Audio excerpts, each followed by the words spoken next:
Hi everybody. Before we start the story, please click the like button and subscribe to our channel. Also, tell us in the comments where you are watching from and what time it is.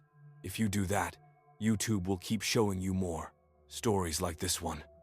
Okay, let's start now. The knocking started at exactly 2:47 in the morning, and it followed the rhythm of my dead grandmother's heartbeat. I know because I'd watched the monitor flatline in that exact pattern 6 months ago. 2 quick beats, a pause, then 3 rapid thumps before silence. I was house-sitting my uncle's cabin in Greenbrier County, West Virginia, 30 miles from the nearest neighbor. Cell service had died around sunset. The cabin sat in a hollow so deep that even at noon, shadows pooled in the corners of the rooms. My uncle had warned me about the isolation, but I needed the $200 he was paying for the week. I was between jobs, between apartments, between everything. The knocking came from the front door, not on it from inside the wood itself, like something trapped between the grain was trying to signal me. I sat frozen on the couch, my laptop casting the only light in the living room. The sound continued. 2 quick knocks. Pause. 3 rapid knocks. Silence. Then it started again. I tried to rationalize it. Thermal expansion, settling wood. Except the temperature had been steady all evening, and the knocking was too precise, too intentional. I grabbed my phone even though I knew it was useless. No signal. The screen's glow felt pathetic against the darkness pressing against the windows. The pattern continued for 17 minutes. I counted every repetition, 23 complete cycles. Then it stopped. The silence that followed was worse than the knocking. I could hear my blood moving through my veins, a wet rushing sound that seemed too loud. The cabin creaked around me, and I realized I'd never been somewhere so quiet that I could hear the building breathe. I didn't move from the couch. I told myself I'd wait until dawn, then pack up and leave. My uncle could find someone else, but at 3:14, the knocking started again, this time from the bedroom where I'd left my bags. It was the same pattern. My grandmother's failing heart, recorded in sound, playing from inside the walls of a cabin she'd never visited. I'd watched her die in a hospital in Charleston, 2 hours away from these mountains. There was no connection between her death and this place, none that made sense. I forced myself to stand. The floorboards were ice cold beneath my socks, even though the thermostat read 72 degrees. I walked toward the bedroom, each step requiring a negotiation with my own legs. The knocking grew louder as I approached, not in volume but in presence, like it was becoming more real. The bedroom door was open. I'd left it closed. The knocking came from inside the closet, behind the sliding door covered in mirror panels. In the reflection, I could see myself approaching, pale and small in the dark room, but there was something wrong with the reflection's timing. It moved a half second after I did, like it was lagging, struggling to keep up. The knocking stopped the moment I reached for the closet door. My hand hovered over the handle, and I watched my reflection do the same. Still delayed, still wrong. I could see my mouth moving in the mirror, but I wasn't speaking. My reflection was saying something, lips forming words I couldn't hear through the glass. I opened the closet door, empty. Just wire hangers and the smell of cedar and old fabric. But the back wall of the closet felt wrong, too close, like the space was shallower than it should be. I pressed my hand against it. The wood was warm, warmer than body temperature, and beneath my palm, I felt it, a pulse, the same rhythm, 2 quick beats. Pause, 3 rapid beats. The wall was breathing with my grandmother's heartbeat. I stumbled backward. Behind me, the bedroom door slammed shut. Not from wind or accident, it swung with force, like someone had thrown it closed. The lock clicked. I was sealed in. I ran to the door, yanked the handle. It wouldn't move. Behind me, the closet door was sliding open on its own. That same delayed motion, like reality was buffering. The mirror reflected the room, but not accurately. In the reflection, someone was sitting on the bed. An old woman in a hospital gown, monitoring wires still attached to her chest, the leads trailing off into darkness. I didn't turn around. I couldn't. because I knew if I looked at the bed directly, I'd see it empty, and that would mean the woman was only in the reflection, existing in that half-second delay between action and mirror. "Look at me, honey," she said. The voice was my grandmother's, but wrong spoken through something that didn't understand human speech. Syllables formed without proper mouth shapes or breath support. I kept my eyes on the door handle, wrenching it uselessly. Behind me, the bed creaked. She was standing up. I could hear the monitoring leads dragging across the floor, a sound like metal snakes. "You watched me die," the voice continued. "You held my hand and felt my pulse stop. Do you remember how it felt? That little flutter at the end?" I remembered. I'd had nightmares about it for months. That sensation of her life trying to restart under my fingers. The arrhythmic spasms before the final stillness. "I'm still doing that," she said. "Still trying to start again, but I'm stuck in the moment between beats. And I'm so cold here, honey. So cold." The temperature in the room plummeted. I could see my breath. Ice was forming on the inside of the windows, spreading in patterns that looked like EKG readouts, peaks and valleys of a failing heart printed in frost. I finally turned around. The bed was empty. But in the mirror, she stood right behind me, close enough that I should have felt her breath. Her face was gray, lips blue, eyes clouded with death. The monitoring leads weren't attached to machines, they disappeared into her own chest, like she was wired to herself, a closed loop of dying. "The hollow places hold echoes," she whispered. "These mountains remember every last breath, every final heartbeat. They record it in the wood, in the stone, in the spaces between.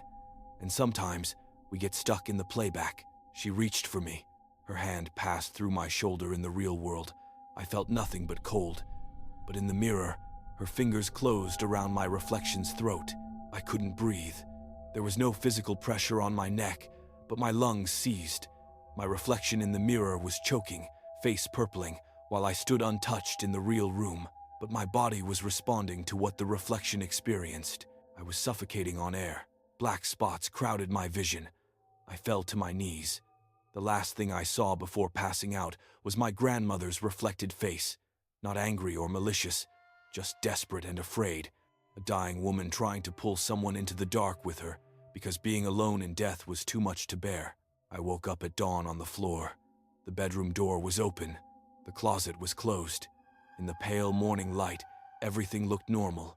Just a rustic cabin bedroom with knotty pine walls and handmade quilts. But when I packed my things, I avoided looking in any mirrors, because in my peripheral vision, I kept seeing my reflection move wrong, still lagging that crucial half-second behind. And sometimes, late at night, even now, I feel it, a pulse in my chest that doesn't match my own heartbeat, like something else's rhythm is playing underneath my own, two patterns trying to occupy the same space. I never went back to that cabin. My uncle said the next house sitter lasted 2 days before leaving in the middle of the night. No explanation. The cabin has stayed empty for months now. But sometimes, he tells me, when he drives past it on his way to town, he can see lights moving inside, even though the power's been shut off. And if you stand on the porch at 2:47 in the morning, though I don't know why anyone would, you can still hear it. The knocking, the same pattern, over and over, echoing from somewhere deep in the walls, or maybe from somewhere much further away, from the space between heartbeats, where the dying get trapped and replay their final moments forever, recorded in the hollow places, waiting for someone to hear them and understand that death in these mountains isn't always an ending. Sometimes it's just a loop you can't escape.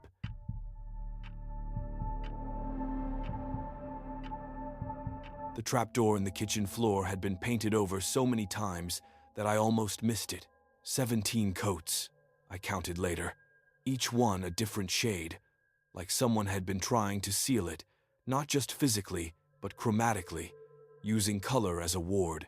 I was staying in my cousin's farmhouse outside Boone, North Carolina, while she was in Asheville for her daughter's surgery. 3 weeks alone in a house that had been in our family since 1873. The place was museum old, with doorways built for shorter people and windows that rattled with their own respiration. The trapdoor was under the kitchen table. I only found it because I dropped a fork during dinner on my second night, and when I bent to retrieve it, I saw the seams in the floorboards, the geometric perfection of a rectangle that didn't match the random width planks around it. I moved the table.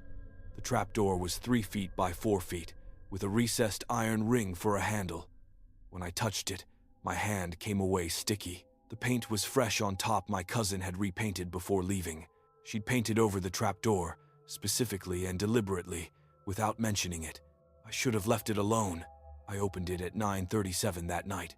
The hinges shrieked, metal on metal, a sound that hurt my teeth. Below was darkness, and a smell like old earth and something else, something organic and wrong, like meat forgotten in a warm place. Wooden steps descended into the black. I got my flashlight, the heavy mag light from the emergency kit, and started down. The steps were worn smooth in the centers, decades of feet creating shallow bowls in the wood. How many trips up and down would that take? Thousands, tens of thousands. The basement wasn't on any floor plans I'd seen. The house had a regular basement, accessed from outside, full of my cousin's canned goods and Christmas decorations. This was something else, something older. The space below was small, maybe 10 feet by 12, with a dirt floor and stone walls that wept moisture. Empty, completely empty, except for a wooden chair facing the stairs and a leather strap nailed to the wall at wrist height. The chair was occupied, not physically, but the air above it was wrong, compressed, like atmospheric pressure was different in that specific spot. I could see the outline of someone sitting, not visible, but defined by absence, by the way dust motes avoided a human-shaped space. I backed toward the stairs.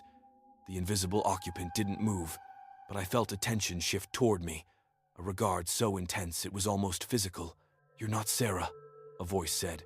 Not out loud, inside my head, vibrating in my sinus cavities. "I'm her cousin," I said to the empty air. "Sarah knows the rules."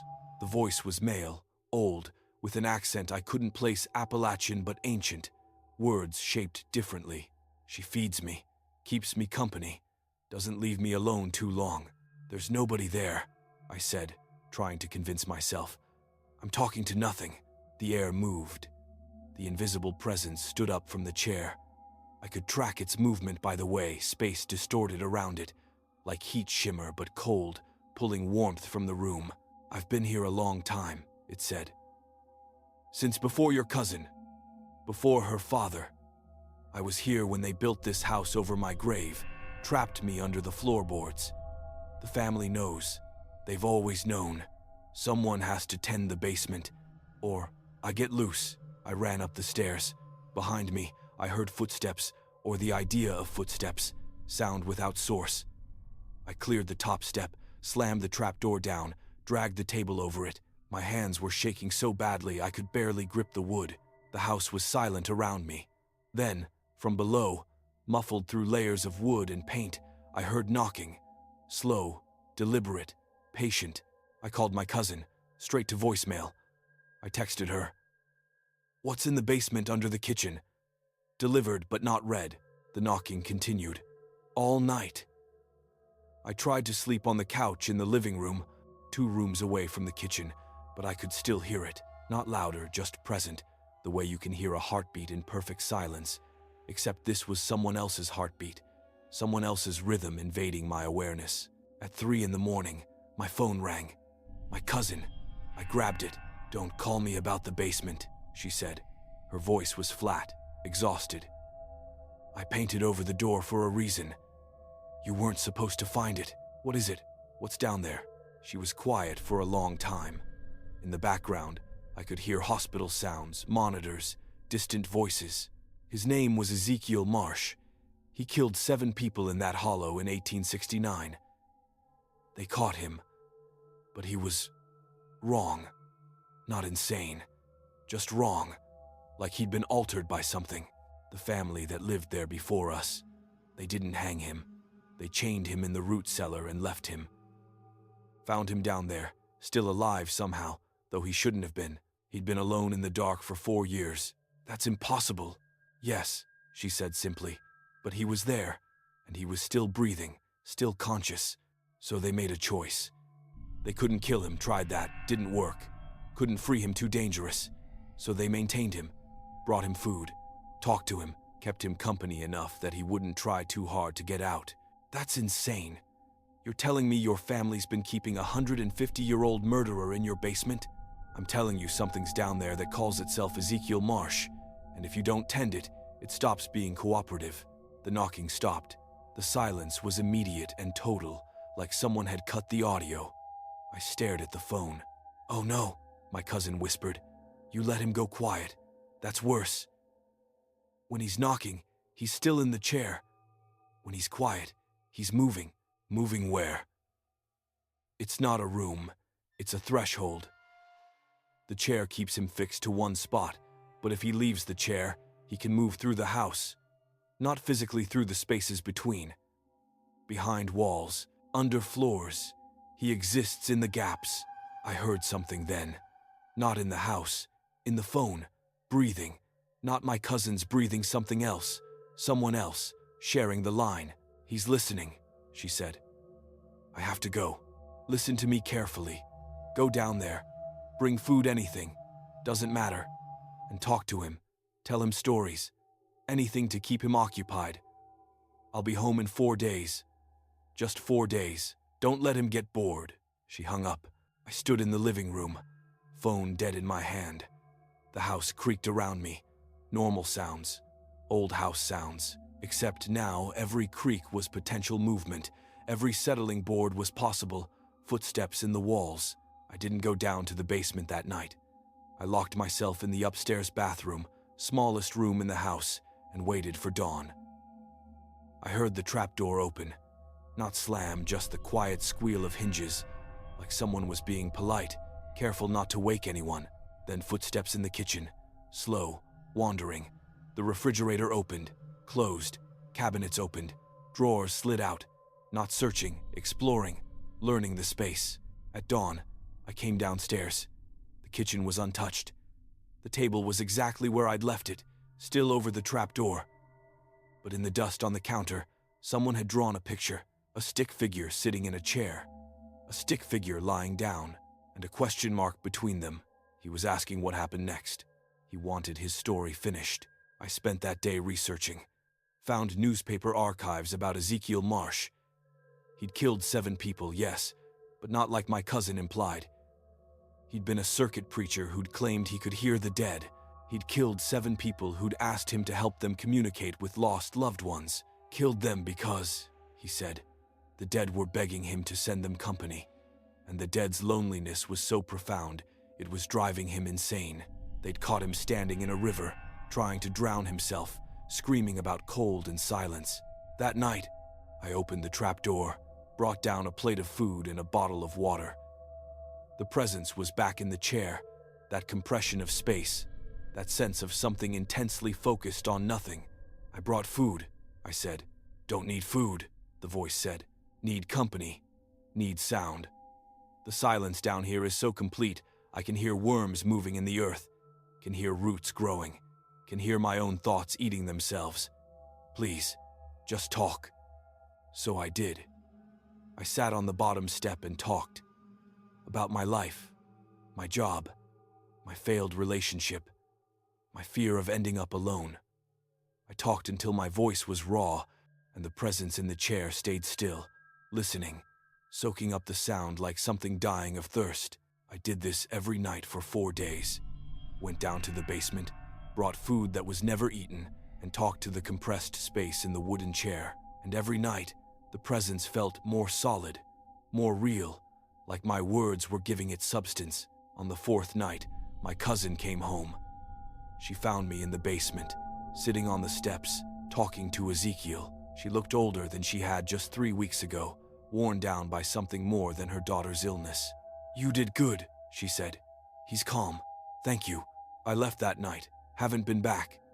But my cousin calls me sometimes, usually late at night, and asks me to talk. Just talk. About anything. And while I'm talking, I can hear breathing in the background that isn't hers. And sometimes, very faintly, I hear a voice whisper, 'Thank you,' in a tone so desperate and grateful it makes me want to cry. Last month, my cousin's daughter died. Complications from the surgery. At the funeral, my cousin pulled me aside. I'm moving, she said. Can't stay in that house anymore, but someone needs to. He can't be left alone. He gets too quiet. And when he's quiet too long, people in the hollow start dying. 7 at a time. Just like before, she gave me the keys. I haven't decided yet.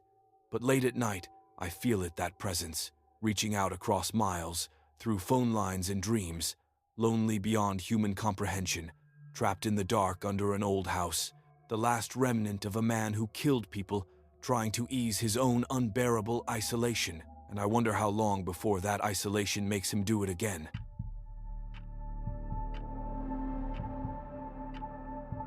The phone on the wall was rotary, avocado green, a relic from 1974.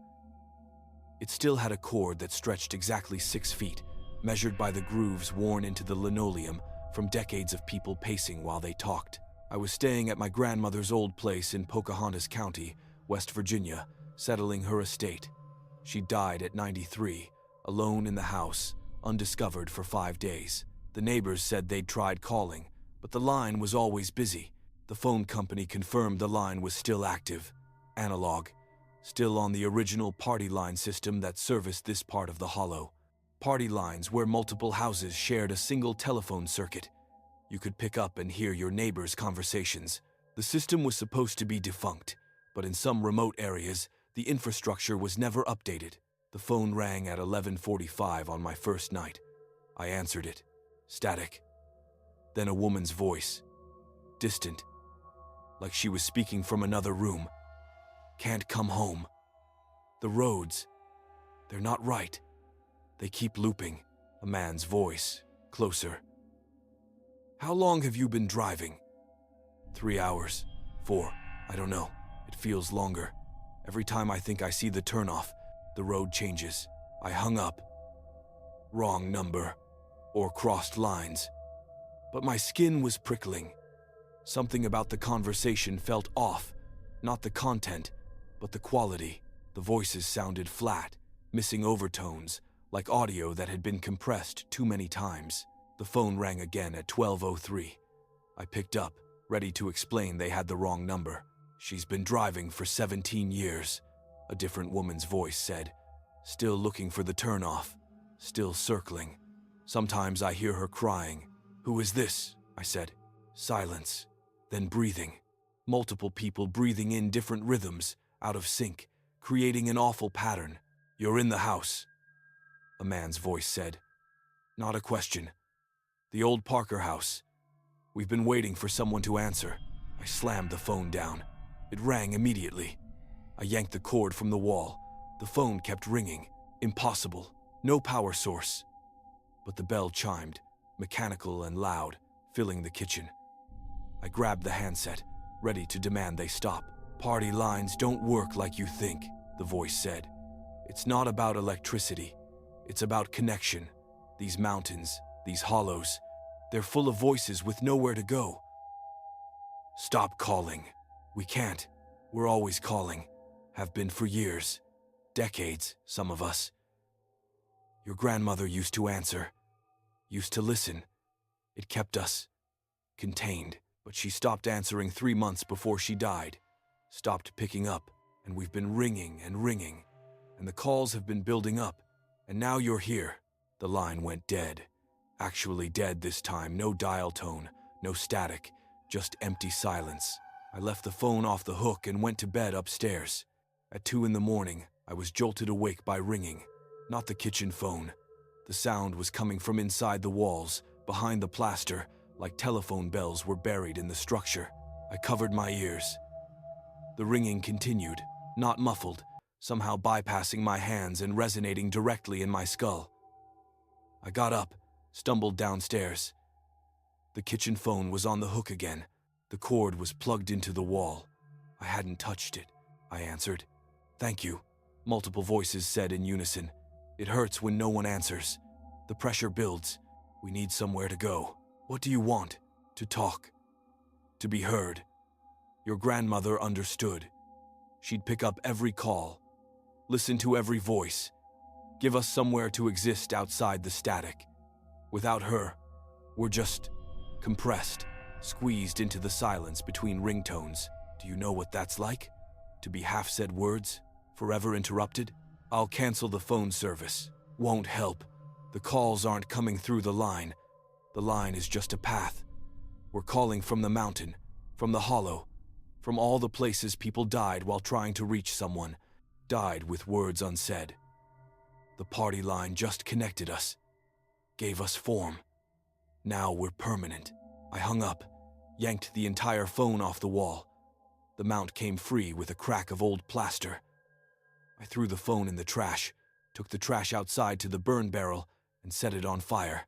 Back inside, I heard ringing from the living room. The antique phone on the side table, decorative, not connected to anything. I picked up the handset. Voices poured out, trapped in the car at the bottom of the ravine, water rising. I called and called, but heart attack on the mountain road. Phone in my hand, trying to dial 911.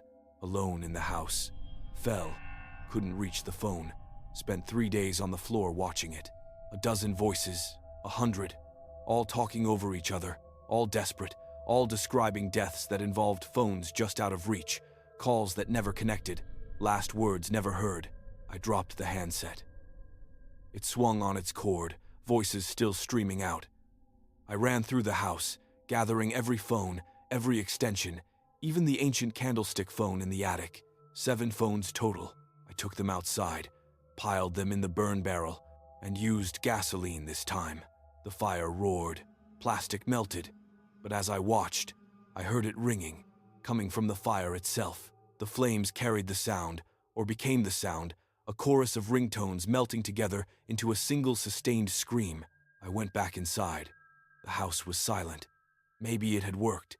Maybe burning them had broken the connection. At 3:33, every door in the house slammed simultaneously, then silence. Then, from nowhere and everywhere, ringing. Not phone ringing, human voices imitating phone ringing. Dozens of people making shrill, brrring sounds.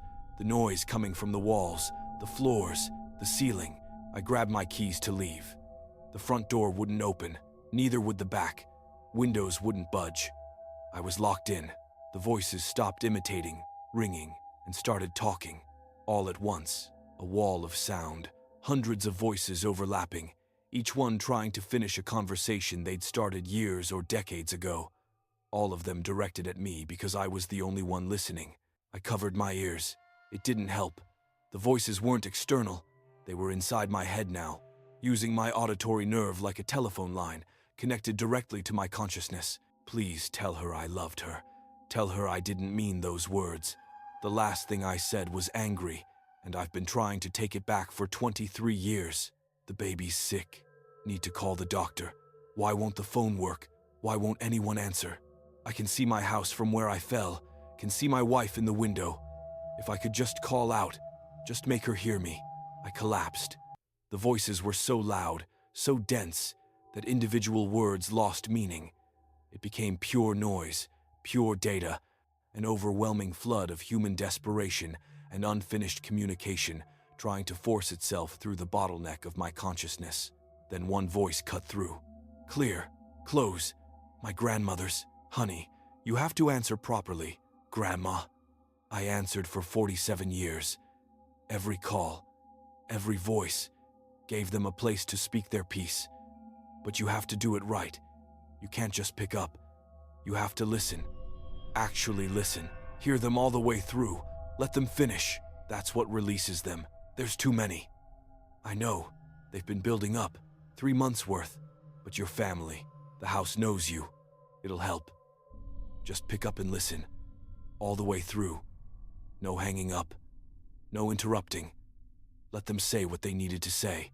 The voices were crushing me, a weight on my chest. I couldn't breathe through the noise. How? I gasped. Go to the kitchen. The phone's still there. The real one. Under the floorboards. The original. From 1897 when they ran the first line into the hollow. That's the one that matters. I crawled to the kitchen. Felt along the floor. There a loose board near the sink. I pried it up. Below, wrapped in oilcloth, was a wooden telephone box, crank style. Brass bells tarnished black. I lifted it out. The moment I touched it, the voices stopped. Silence rushed in, so sudden and complete, my ears rang with absence. The phone's bells chimed once, clear, pure. I put the receiver to my ear. "Hello?" I said. "Thank you for answering," a man's voice said. "Old, tired. I've been trying to reach my son. Died on the mountain in 1921. Was trying to call him, tell him about the storm coming. Never got through. Could you just listen while I tell him?" "Yes," I said. He talked. Told his son about the weather, about the family, about small things that mattered only to them. It took 7 minutes. When he finished, there was a sound like a sigh of relief, and the line went quiet. The bells chimed again. "Hello?" I said. A woman this time. She needed to tell her sister she was sorry. I listened. She talked for 12 minutes. Another sigh. Another disconnect. The bells chimed. I answered. Again, and again, and again. I listened to 43 voices that night, each one with something to say, something that had been trapped inside them since the moment they died without finishing their call. Some talked for 2 minutes, some talked for an hour. I listened to all of them. Let them speak, let them complete their interrupted conversations. Dawn came. The last voice finished speaking. The phone went silent. I hung up, wrapped it back in the oilcloth, returned it to the floor. My hands were shaking. My throat was raw, even though I'd barely spoken. But the house felt lighter, cleaner. I finished settling the estate and left, put the house on the market. It sat empty for 8 months before someone bought it, a young couple from Ohio, looking for rural peace. I should have warned them. Last week, I got a call. The woman from the house, crying. She said the phone rings every night, old-fashioned ringing, even though they'd removed all the phones. And when she finally picked up, used her cell phone, answered, the air voices poured through. Dozens of them, desperate, unfinished, 3 months' worth of calls, building up again. I told her what my grandmother told me, about listening. She asked how long it would take. I didn't have the heart to tell her the truth, that the mountain has been collecting unfinished conversations for over a century, and the party line gave them form, but never gave them release. And now someone has to answer. Someone always has to answer. Because voices that die mid-sentence don't just disappear. They echo. They accumulate. They wait in the static between words, compressed and desperate, until someone picks up and lets them complete the thought that death interrupted. And in these mountains, where isolation is geography and phones were the only connection, there are so many unfinished calls waiting in the dark, so many voices that just need someone to listen.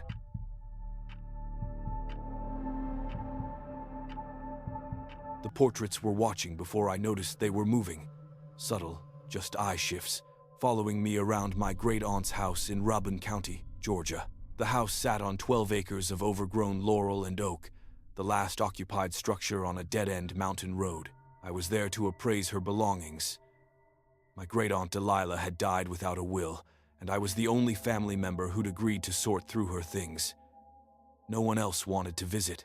They called the house wrong, though they wouldn't elaborate.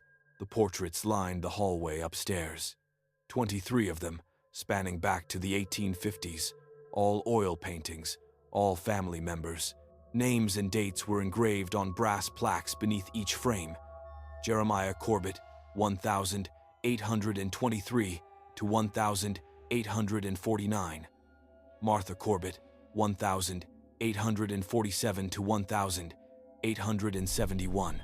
Each one painted in the same formal style, subjects seated in the same red velvet chair against the same dark background.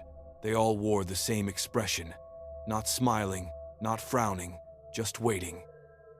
That's the only word for it. Like they'd been captured mid-anticipation, expecting something to happen just after the painting was finished. The eyes moved on my second day. I was walking past to the bathroom, and Jeremiah's gaze, which had been fixed straight ahead, was now angled left toward me. I stopped, looked closer. The paint was old, cracked with age. The portrait couldn't have changed. I moved down the hall. His eyes followed. I ran back to the landing, looked again. His gaze had shifted back to center. I stood there for 3 minutes, watching. Nothing moved. I convinced myself I'd imagined it. That night, I heard footsteps upstairs. Slow, measured, pacing the hallway where the portraits hung. I was downstairs in the living room, trying to catalog furniture. The house was otherwise empty. I grabbed a fireplace poker and went up. The hallway was dark. I flipped the light switch. Nothing. The bulb had been fine that afternoon. In the dim wash of my phone's flashlight, the portraits stared down. I checked each one, counting 23. All present, all in their frames, but the frames were warm. Not room temperature, body temperature, like something alive was pressed against the back of the canvas. I left the hallway and slept with my door locked. At 2:17, someone knocked, 3 soft taps. I didn't answer. The knocking continued, patient and persistent, for 40 minutes. Then it stopped, and I heard that pacing again, back and forth, until dawn. In the morning, I examined the portraits in daylight. Each one was dated, painted within a year of the subject's death. Jeremiah, painted in 1849, died the same year. Martha, in 1871, died the same year. Every single portrait was posthumous, but that made no sense. The subjects looked alive in the paintings, eyes open, color in their cheeks, bodies upright. These weren't death portraits like the Victorian photographs I'd seen. These looked like living sittings, except they couldn't be. Most of these people had died violently or suddenly. Jeremiah drowned. The dates didn't allow time for a post-death painting to be commissioned, completed, and dated in the same year, unless they'd been painted before death. Painted with death dates already engraved. Predicted. I found the records in the attic. A journal, kept by my great-great-great-grandfather, Nathaniel Corbett, starting in 1847. The handwriting was meticulous, entries brief. The family curse manifests in the chair. Sit for the portrait, and the painting knows. It captures not life, but the end of life. The death date writes itself on the brass before the paint dries. We cannot stop it. Those who sit will die when prophesied, but refusing to sit makes it worse. They die anyway, and their spirits have no anchor. They wander. We paint them to give them a place to reside. A frame is a cage, better caged than loose. I dropped the journal. Upstairs, I heard something fall, a heavy thud, like a painting coming off the wall. I ran up. The hallway was chaos. 17 portraits lay on the floor, frames intact but canvases torn from within, ripped outward like something had punched through from behind. The remaining 6 hung at angles, swaying though there was no breeze. And at the end of the hall, in the empty space where Great-Aunt Delilah's portrait should have been but wasn't, a new painting was forming on the bare wall. Not paint something else. Burn marks, char, creating an image through heat. The outline of a woman in a chair. The red velvet chair. Delilah's face emerging from blackened plaster. I backed away. Behind me, the fallen portraits were moving. The canvas was rippling, bulging, like bodies were pressing through fabric, trying to exit the paintings and enter 3-dimensional space. A hand punched through Jeremiah's portrait, pale, wet, dripping paint like blood. It clawed at the floor, seeking purchase. Another hand emerged from Martha's painting, then Silas's. The canvases were birthing their subjects, dead for over a century, crawling back into reality. I ran downstairs. Behind me, the sounds tearing canvas, wet impacts on wood, gasping breaths from throats that shouldn't have air. I reached the front door. Locked. The deadbolt wouldn't turn. I looked back. They were at the top of the stairs. 17 figures. Paint slick and wrong. Bodies the right shape but not quite the right substance, like they were sculptures of people made from oil paint and linseed and desperate will. Faces I recognized from the portraits, but animated now, aware, eyes tracking me with hunger. "Your family," one said. "Martha," I thought, though her voice was layered with static. "You have to sit." We all sat. "The chair demands it. I'm not sitting for a death portrait."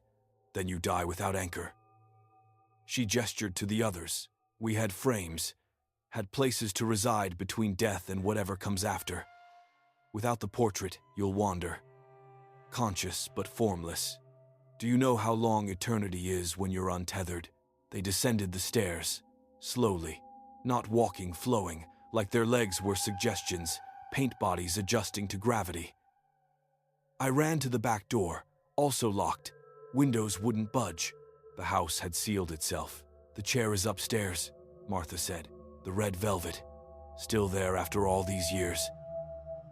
Nathaniel built it in 1846, used wood from a gallows, stained it with his own blood to bind it to family. Sit in it, let us paint you, and you'll have a place when you die, a frame to keep you whole. What if I don't die? She tilted her head. Paint dripped from her hair. The date writes itself. Once you sit, death comes. But it's always been coming. The chair just makes it official. Gives you time to prepare. To make peace. Don't you want to know when? No. Then you suffer twice. Once in not knowing. Once in having nowhere to go after. The painted figures surrounded me. I could smell them turpentine and rot. And something older. Something that predated smell. A sense of wrongness that bypassed the nose and registered directly in the brain's panic centers. I broke. Ran past them. Up the stairs. They didn't chase me, they followed, slow and inevitable. I reached the hallway. The paintings that had remained on the walls were empty now, just backgrounds and furniture, the subjects having evacuated their frames. At the end of the hall, one door I hadn't opened. The studio. I tried the handle. It turned.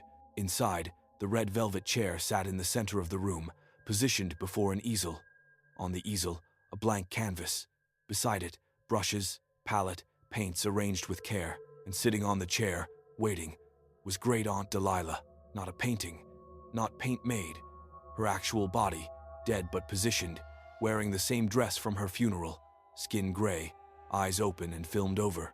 "Sit with me," her corpse said. The mouth didn't move. The voice came from elsewhere, from the chair itself, vibrating through its wooden frame. One more portrait, one more anchor. The family must continue. You're dead.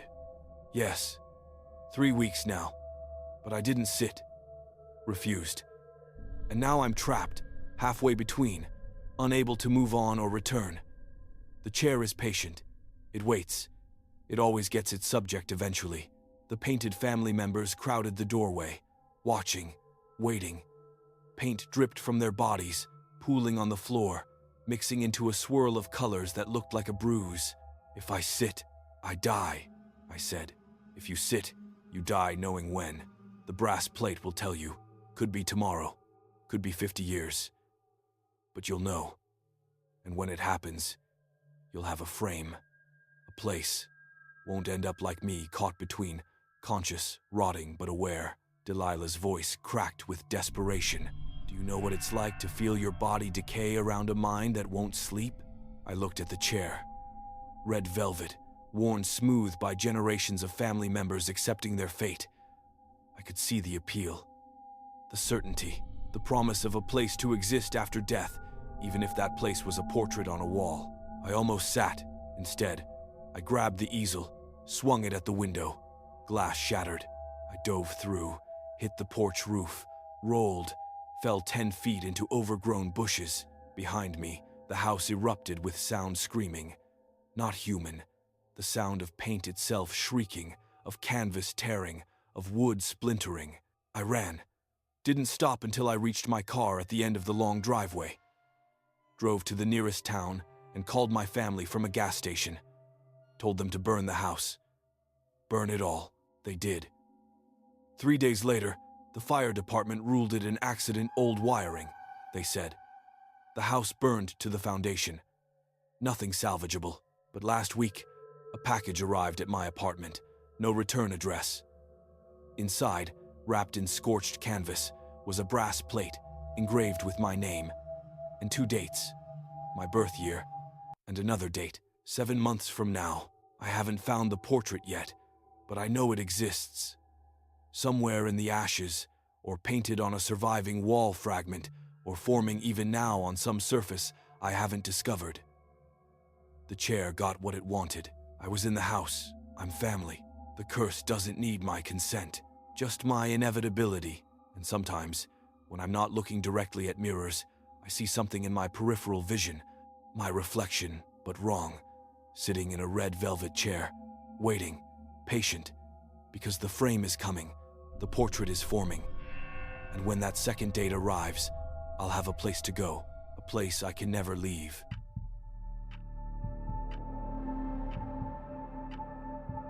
The house was inhaling when I arrived.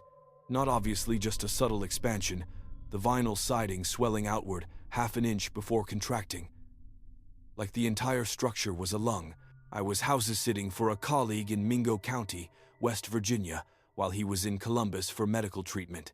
2 weeks alone in a split-level ranch at the end of a hollow, so narrow the mountains blocked the sun by 3 in the afternoon. He'd said I might notice the house settling, that the temperature fluctuations made the materials expand and contract. He didn't mention it would look like breathing. The interior was worse. I noticed it on my second night. The living room walls moved, barely perceptible. But once I saw it, I couldn't stop seeing it. The drywall would bow inward slowly, then push back out, rhythmic, 12 breaths per minute. The average human respiratory rate. I pressed my hand against the wall. It was warm, body temperature, and beneath my palm, I felt it a pulse, not like blood pumping, but like something vast and slow, a rhythm too large for human biology, but unmistakably alive. I called my colleague. He didn't answer. Texted him. Is there something wrong with the house? At midnight, I woke to the sound of exhaling, loud, like a massive mouth releasing breath. The sound came from everywhere and nowhere, vibrating through the walls, the floor, the ceiling. The house was breathing around me, and I was inside its lungs. I got up, walked through the rooms. Each one was moving in synchronization, all the walls expanding and contracting together, the entire structure drawing air in and pushing it out. But there were no vents, no openings. Where was the air going? I found it in the basement. A crack in the foundation, maybe 6 inches wide, running floor to ceiling. And when the house inhaled, the crack widened, pulling apart. When it exhaled, the crack narrowed. Air moved through it, cold air coming in, warm air going out. The house was breathing through its wound. I should have left then. Instead, I got closer, put my face near the crack. The air coming in smelled like earth and decay, and something else, something organic but wrong, like meat that was alive but shouldn't be. And in the darkness beyond the crack, something moved. I jumped back. The house took a breath, and in that expansion, the crack widened enough for me to see through. The space beyond wasn't earth or mountain. It was tissue, pink-gray, wet, undulating. The house wasn't built on ground. It was built on something alive, or built into something alive. The foundation was embedded in flesh. I ran upstairs, called my colleague again. This time he answered. "You noticed," he said. Not a question. "What is this house built on?" He was quiet. I could hear hospital sounds in the background, monitors beeping, distant announcements. "It's not built on anything. It's built from something." There was a collapse. 47 men trapped. They dug for days but never found them. Shaft was too unstable, so they sealed it, left them buried. What does that have to do with this house? The mine is under the house, directly under. My family built here in 1968. Didn't know about the mine records were lost. We found out later, after the first sinkhole. But by then, it was too late. The house had started. Adapting. Adapting to what? To them. The miners. They didn't die fast. They had air pockets, food from their lunch pails. They survived down there for weeks, maybe months. Time in the dark changes things, especially here. In these mountains, there are places in the earth that are older than death, places where being buried doesn't mean ending. It means transforming. My stomach turned. "You're saying the miners are alive?" "Not alive, but not dead. They're part of the mountain now, merged with it, and the house is the membrane between them and the surface. It breathes because they're breathing, down in the dark, lungs full of coal dust and time, and every breath pulls them closer to breaking through." I looked around the living room. The walls were expanding. The breath cycle was faster now. 15 breaths per minute. 16. You knew this and you asked me to stay here. I didn't have a choice. Someone has to be in the house. When it's empty, the breathing accelerates, gets faster and faster until... The last time I left it empty for a week, the walls started splitting. Things were coming through. Fingers, faces, parts of them, trying to surface. But when someone's inside, living and breathing, it calms down, matches the living rhythm, stabilizes. I'm leaving. Please don't. Just 2 more weeks. That's all I need. Stay inside. Keep breathing normally. You'll be fine as long as you don't hold your breath. Why would I hold my breath? Because when you do, the house panics, thinks you're dying, and it tries to supplement. Just breathe normally. Don't let it think you're suffocating. He hung up. I stood in the living room, hyperventilating. The walls pulsed faster, matching my panic. I forced myself to calm down, slowed my breathing. The walls slowed with me, synchronized. I tried to sleep that night. Couldn't. Every breath I took was mirrored by the house, the structure inhaling when I inhaled, exhaling when I exhaled. We were linked. I was feeding it my rhythm, teaching it how to breathe like a living thing instead of 47 dying men in a collapsed mine. At 3 a.m., I made a mistake. Not intentionally, I'd been drifting towards sleep, and my breathing naturally paused. Just 10 seconds, but it was enough. The house panicked. The walls heaved inward violently, contracting hard like a chest spasm. Then they expanded beyond normal, bulging outward, the drywall cracking. The house was trying to compensate for my stopped breathing by breathing harder, faster, desperately pulling in air. And then I felt it, pressure around my mouth and nose, invisible but present. Something was trying to breathe for me, forcing air into my lungs, an external respiration that wasn't CPR but something older, something that didn't understand the mechanics, just the need. Air flooded my mouth, tasting like earth and coal and the last breath of dying men. I gagged, started breathing again on my own. The pressure released. The walls settled back into normal rhythm. But now I could feel them everywhere, not just in the room, but inside me. The house had tasted my breath. We were connected now, deeper than before. I didn't sleep. Didn't dare. Because every time I started to drift, my breathing would slow and the house would react, walls compressing, trying to stimulate me back to consciousness, back to breathing. By dawn, I was exhausted, dizzy. My breathing was shallow. The house matched it, taking rapid, shallow breaths, the walls fluttering instead of expanding. It was mimicking my deterioration. I needed to calm down. I sat on the floor, focused on slow, deep breathing. 4 count in, hold 4, 4 count out, hold 4. The walls followed, expanding slowly, contracting slowly. We found a rhythm together. Hours passed. I breathed. The house breathed. We were synchronized, 2 respiratory systems locked together, and in that strange meditation, I started to feel them. The miners, not individually, as a collective, a mass consciousness deep underground, lungs full of stone dust, mouths open in permanent inhalation, bodies broken but still drawing breath after 130 years, sustained by something in the mountain that wouldn't let them die, wouldn't let them rest. They were aware of me, aware that someone was finally matching their rhythm, giving their desperate breathing a pattern to follow, and they were grateful. The feeling came up through the floor, through the foundation, a wave of relief and appreciation so intense it made me cry. They'd been breathing alone in the dark for so long, random and panicked, suffocating on stale air recycled through dead shafts. But now they had a template, a living person's breath. They could match it, could pretend they were still alive, still above ground, still whole. I understood then what my colleague had meant. Someone had to be in the house, had to breathe normally, because without that example, the miners' breathing would become more erratic, more desperate, until their collective panic created enough pressure to rupture the membrane between underground and surface. I stayed for 2 weeks. I breathed.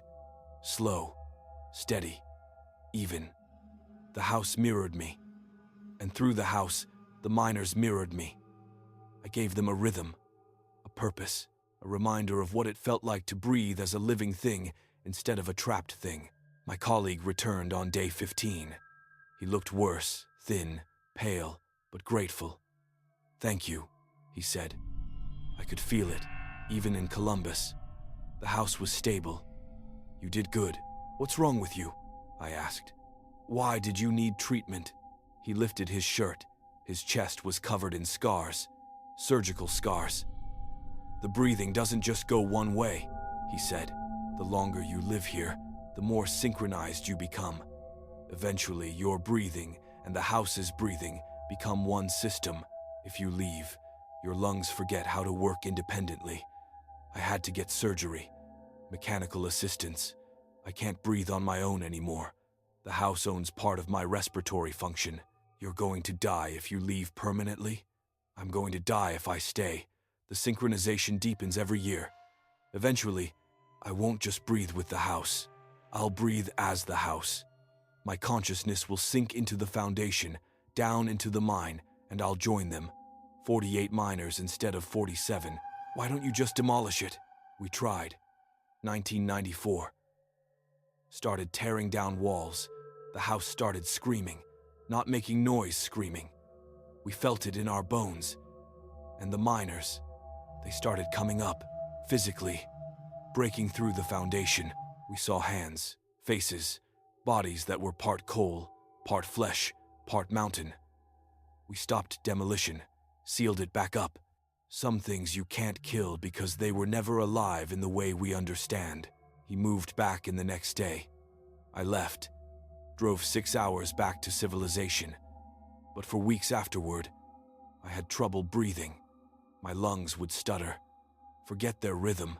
I'd wake up gasping, feeling phantom walls pressing in, trying to breathe for me. It's been 8 months. The breathing issues have mostly resolved. My chest rises, and somewhere, 6 hours away, a house rises with it. The connection never fully severed. I breathed with them long enough to become part of their pattern. Last week, my colleague died. Heart failure, the death certificate said. But I know better. His breathing finally merged completely with the house. He's down there now, in the mine, the 48th miner, lungs full of darkness, breathing in unison with 47 others. And the house is empty again, breathing alone, breathing faster, panicking. I got a call from his family. They're looking for someone to house sit while they settle the estate. They've offered me money, a lot of money. They said I'm the only one who stayed the full term in years, the only one the house accepted. I haven't decided yet, but my breathing has been irregular lately. Shallow, like my lungs are waiting for instruction, waiting for a rhythm to follow, and I can feel it. Even from here, the house, breathing, calling, needing someone to teach it how to live, before it remembers it was never supposed to.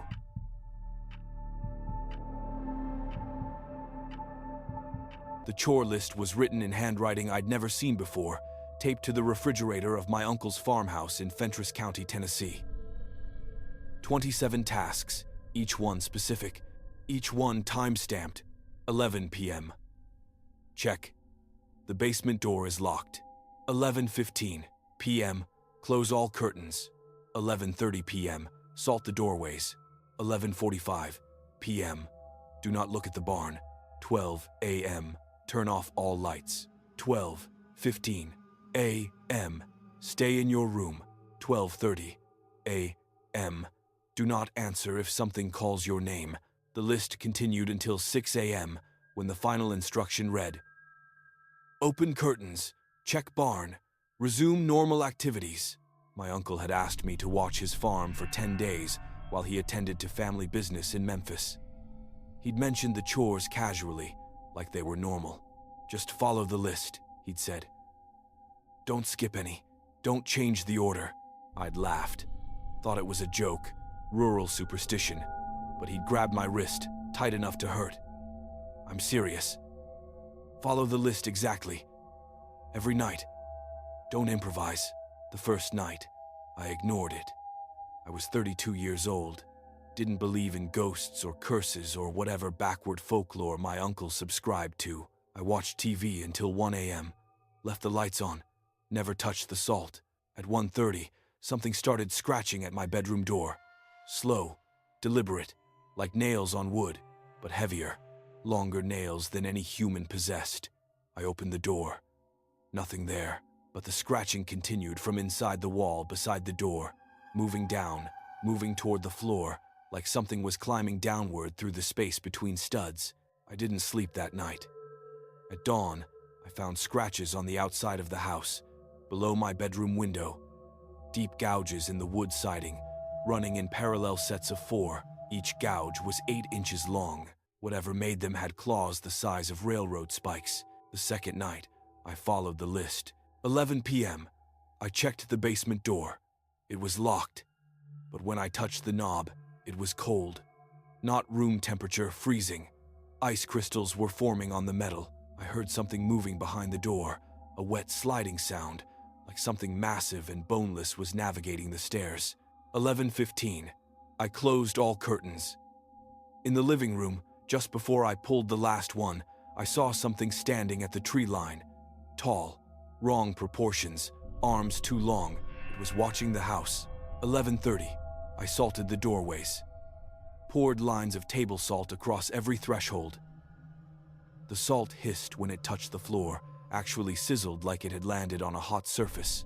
11:45. I did not look at the barn. This was harder than it should have been. I could feel the barn's presence outside, a magnetic pull.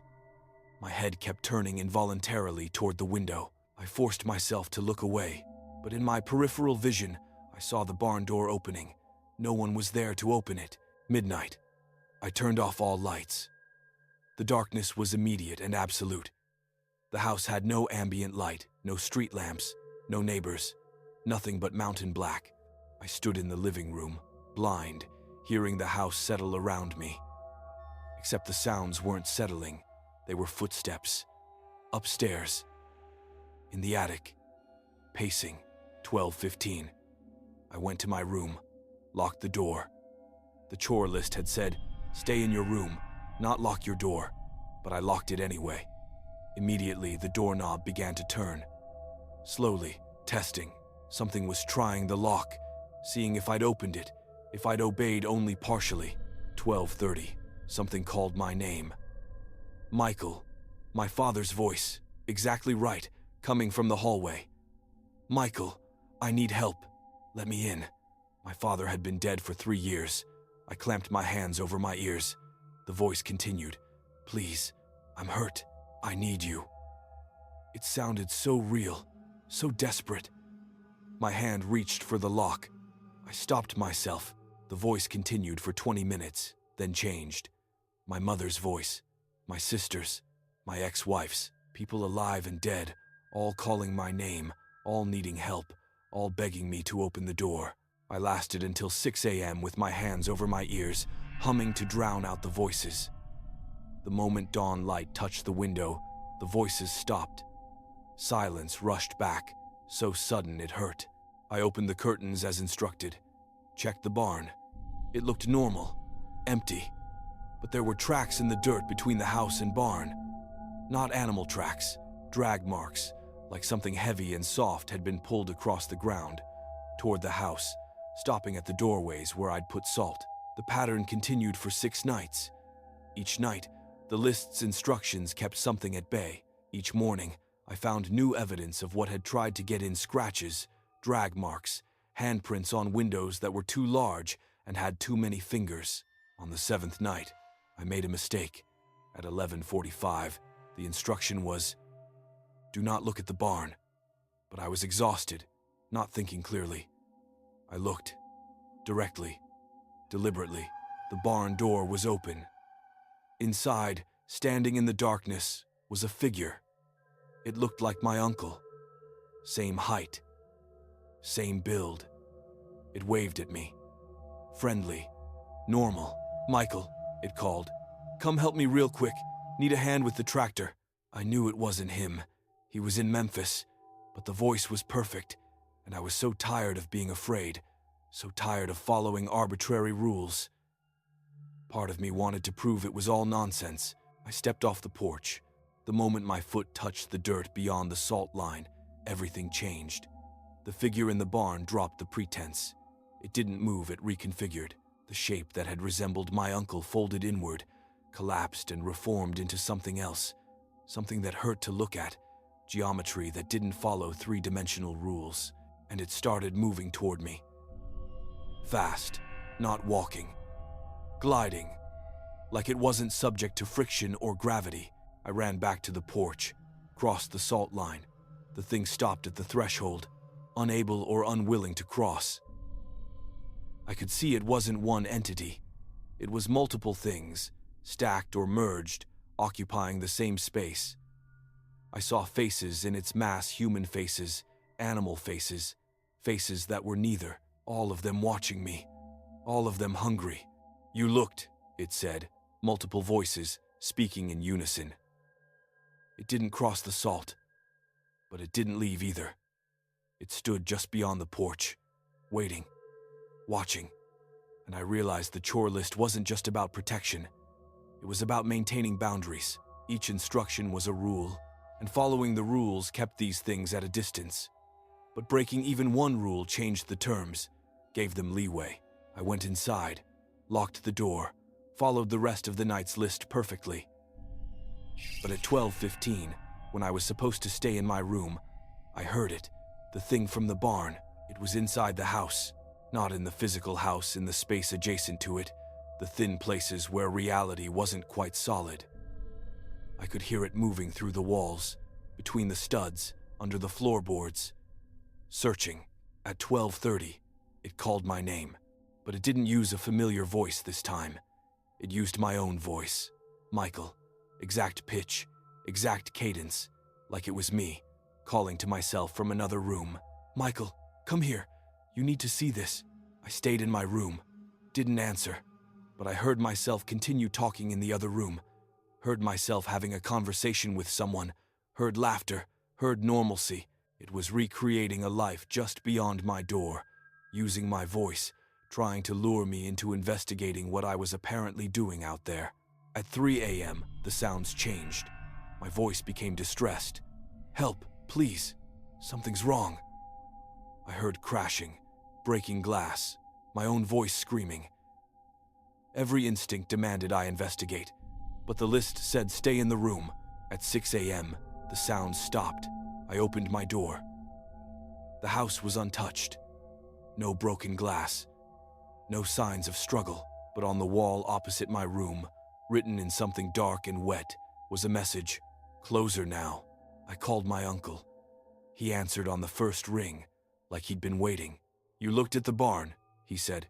"Statement, not question." "Yes," he sighed. Tired. Sad. Every time someone breaks a rule, they get closer. That's how it works. The list isn't traditional. It's negotiated. My great-grandfather made a deal in 1923. Something was killing livestock, killing people. He trapped it, negotiated a boundary. It could stay on the land, but not enter the house, not harm the family. But the boundary needs maintenance. The chores. Every night, following the rules reinforces the boundary. Breaking them weakens it. What happens when the boundary fails? It stops being outside and inside. It stops being separate. It merges with the house, with the family. We did research, found records. There are 6 other farms in Appalachia with similar deals. 3 of them stopped following their lists. Those families disappeared. Not died, disappeared. Witnesses say they saw them for years afterward, doing normal things, living normal lives. But they were wrong, moved wrong, spoke wrong, like something was wearing them. "I have 3 days left. I can't do this. You have to. If you leave before your time's up, it counts as breaking the deal. Your family. You agreed to stay 10 days. You have to complete the term." I followed the list perfectly for the next 3 nights, but it was getting harder. The rules were changing. New instructions appeared on the list each evening, written in that unfamiliar handwriting. 11 p.m. Check basement door. This time, unlock it for 30 seconds, then lock it again. 12 a.m. Stand at the window. Let it see you clearly. 1 a.m. Go to the barn. Retrieve the item on the workbench. Bring it inside. The deal was evolving. Each night required more exposure, more risk, like I was being slowly acclimated to its presence, the boundaries eroding not through broken rules but through followed ones that demanded increasing intimacy. On the 9th night, the final instruction read, 3 a.m. Open your bedroom door. Invited in for a conversation. I didn't follow that one. I couldn't. I stayed in my locked room, listening to my own voice beyond the door, begging me to let myself in. I left at dawn on the 10th day, before the full term was complete. My uncle hasn't spoken to me since, but he sent me an email 3 weeks ago. No text, just a video attachment, security camera footage from the farmhouse, dated 2 days after I left. The footage shows someone who looks exactly like me walking through the house, following the nightly chores, checking doors, closing curtains, salting thresholds. The figure moves correctly, behaves correctly, but in a few frames, when it passes directly in front of the camera, I can see through it, just slightly, like it's not quite solid, like it's a projection, a placeholder. It's still there, following my routine, completing my term, because something has to. The deal demands 10 days. I gave it 9, and whatever's wearing my shape on that farm, doing my chores, living my obligation, it's going to finish the term. And when it does, when the 10 days are complete, the deal specifies it gets released. It can leave the farm. It can come find the person who made the promise. It can come home.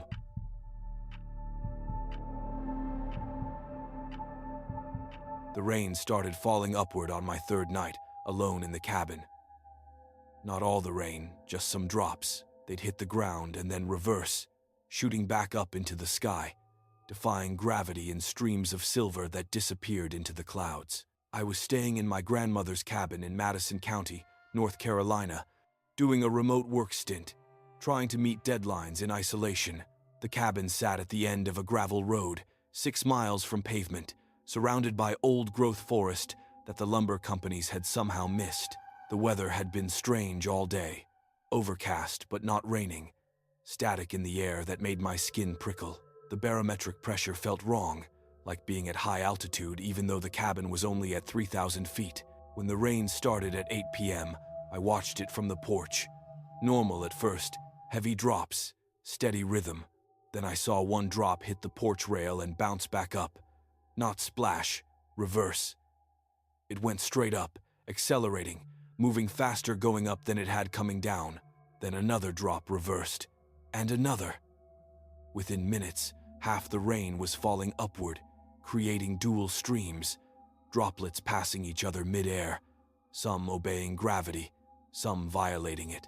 I went inside, locked the door, though I didn't know what I was locking out. Through the window, the reversed rain was beautiful and nauseating, creating visual confusion, my brain struggling to process precipitation, moving in both directions. At 9 p.m., things started falling up from inside the cabin. Small things. A pen on the table lifted gently and floated to the ceiling, pressed against it like the ceiling was the floor. A mug followed, then coins from the dresser. They didn't fly chaotically, they fell upward with the same steady acceleration as normal falling, just inverted. I grabbed my phone to film it. The phone pulled out of my hand, upward, and cracked against the ceiling. Objects were choosing randomly. Some stayed down. Some fell up. There was no pattern I could see. Then I felt it. A lightness, starting in my feet. Not like standing on a trampoline, like gravity was weakening, like the Earth's pull was being contested by something pulling from above. I grabbed the table, held on. The lightness increased. My feet left the floor. I was hanging from the table now, gravity inverted for me specifically, my body trying to fall upward while the table remained anchored. The pull increased. My fingers were slipping. I looked up or down, depending on reference frame at the ceiling. If I fell upward, I'd hit it hard, probably crack my skull. And then what? Would I stay pressed there, trapped on the ceiling? Would the gravity eventually reverse again, dropping me back down? My grip failed. I fell upward, but instead of hitting the ceiling, I passed through it. Not through solid matter. The ceiling was suddenly not solid, or I wasn't solid, or the space between was negotiable. I passed through wood and insulation and shingles and emerged outside into the air above the cabin. I was falling upward into the sky. I screamed, clawed at nothing. The ground receded below me.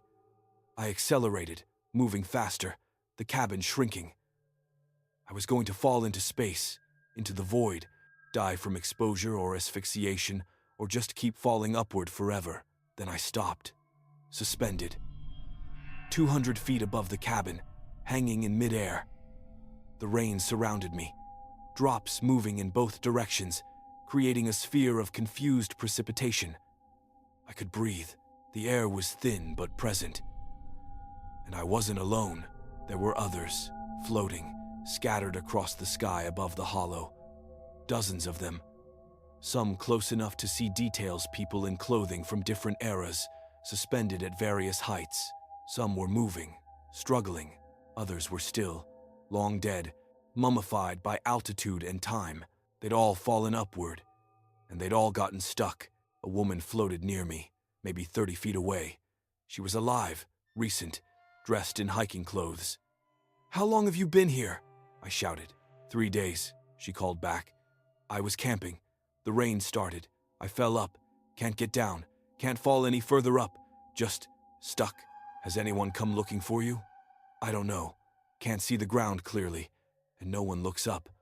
Why would they? Who searches the sky? Other voices joined. A man stuck for 6 days. A teenager who'd been there for 2 weeks. They were dying slowly. Dehydration, exposure. The rain gave them water when it passed both directions, but no food, no shelter, just suspension in air, waiting. "This happens every 7 years, an older voice said. A man in clothes from the 1970 seconds, skin weathered and wrong. The hollow inverts. For 3 nights. Gravity reverses for random people, random objects. Most people stay inside, weight themselves down. But if you're caught outside, or if you fall up through a building like you did, you get stuck up here until the inversion ends. When does it end? 3rd night, midnight. Gravity returns to normal. Everything falls, all at once. I looked down at the cabin, 200 feet below. Yes, most do. The ones who've been here longest, the dry ones, they've survived multiple inversions. Fallen, hit the ground, broken bones, but lived, crawled to shelter. Then, 7 years later, fell up again. They're trapped in a cycle, up and down, breaking and healing, forever. The mummified bodies scattered across the sky suddenly made sense. These were people caught in loops, surviving the fall, only to be lifted again 7 years later, their bodies adapting, becoming something that could withstand the cycle. "There's a way to survive," the woman in hiking clothes said. "If you can grab onto something before you hit. A tree, a roof. Slow your descent enough that the impact doesn't kill you. We're 200 feet up, then we better fall carefully." I spent 2 more days suspended. The rain continued, both directions. I caught water in my mouth when drops passed, watched the ground below, watched other suspended people. Some died while I watched, stopped moving, hanging limp, bodies still floating even in death. On the 3rd night, at midnight, I felt it. A shift, the upward pull weakening. Objects around me started drifting down. Slowly at first, then faster. Then we fell, all of us. Dozens of bodies plummeting from various heights. I twisted in midair, trying to see what was below. The forest rushed up. I aimed for trees, spread my limbs to catch branches. I hit. Branches snapped, slowed me. Not enough. I smashed through the canopy, broke more branches, each impact slowing me fractionally. I hit the ground hard. Felt ribs crack. My left arm snapped. Pain flooded everything, but I was alive. Around me, the forest was full of impacts. Thuds, cracks, screaming. The sound of bodies hitting earth at terminal velocity. Then silence. just moaning, crying, the survivors making noise, the dead making none. I crawled, couldn't walk, dragged myself through underbrush until I found a road.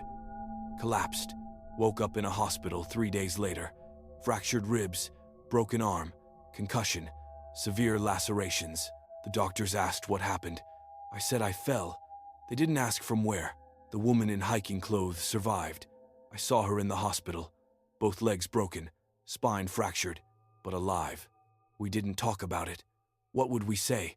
Who would believe us? I researched the hollow afterward. Found records. Every 7 years, there's a spike in missing persons reports in that area. And every 7 years, there's a spike in traumatic fall injuries. The locals call it the turning. My grandmother never mentioned it. But I found her journal in the cabin's attic, dated 7 years ago. She'd written, "The turning came again. Stayed inside. Heard them screaming in the sky. Didn't look up. Never look up. The ones who look get curious. Curiosity makes them go outside. And outside, you're vulnerable. Next turning is in 6 years. I won't be anywhere near that hollow. But I think about it. About the people still up there. The mummified ones who've survived multiple cycles. Are they conscious during the 7 years between? Floating in the upper atmosphere, frozen and aware? Or do they only wake during the turning? And I think about the woman, the hiker. She had both legs broken, spine fractured. She won't walk for a year. Maybe never properly, but she's already planning to go back. I need to understand, she told me when I visited her. There's something at the top. When I was at the peak, 200 feet up, I could see something above me, higher, beyond the clouds, a structure or a shape, something large. I think the inversion isn't natural. I think something's pulling us up, testing us, seeing who survives. She's going to be there for the next turning, going to let it lift her, going to rise higher than before, beyond where gravity equalizes, into whatever's creating the inversion. I told her she'd die. She said we're all dying anyway. Might as well die understanding why the mountains sometimes decide to reverse. I haven't heard from her in 3 months. But sometimes, when it rains, I watch the drops. Most fall normally, but occasionally, very rarely, I see one reverse, pop back up from the pavement, return to the clouds, and I wonder if it's a drop of rain or a drop of something else, a piece of inverted reality, leaking from the hollow, spreading, growing. The turning used to be local, contained to one hollow, but the reverse drops are appearing further away each year. Whatever's causing it isn't staying put, it's learning to expand. And next turning, in 6 years, it might not be one hollow that inverts. It might be all of them.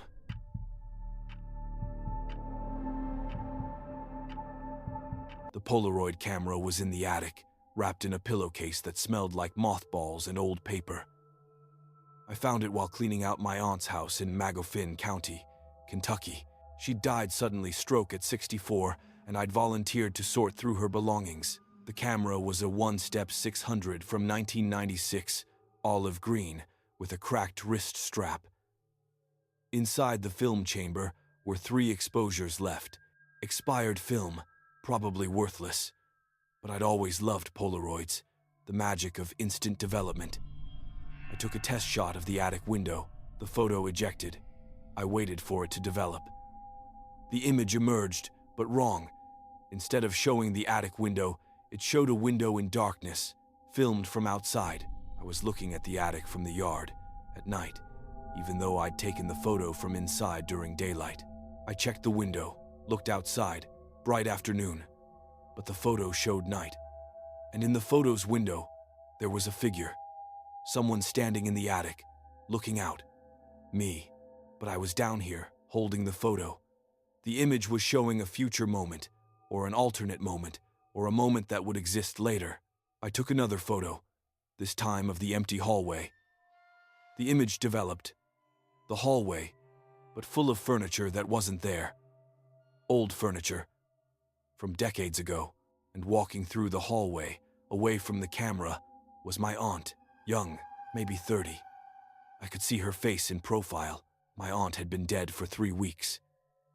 But here she was, in the photograph, alive, moving through a time period that didn't match the current reality. I had one exposure left. I aimed at the mirror in the bedroom, took the photo. The image developed, the mirror reflecting the room. But the reflection showed the room in decay, wallpaper peeling, ceiling collapsed, furniture broken and molded. And in the mirror's reflection, standing where I was standing, was a figure I didn't recognize. Tall, thin, wearing clothes that looked homemade, old-fashioned. It was looking at the camera, at me. I turned around. No one there. The room was normal. But in the photo, the decayed version of the room, the figure was present. I left the camera on the dresser and went downstairs. Made coffee. Tried to rationalize it. Expired film produces errors. Chemical degradation causes artifacts. But the images were too precise, too specific. They weren't artifacts. They were photographs of something. Just not the present. I went back upstairs. The camera was pointing in a different direction. I'd left it facing the door. Now it was facing the bed. No one had been in the house. I lived alone.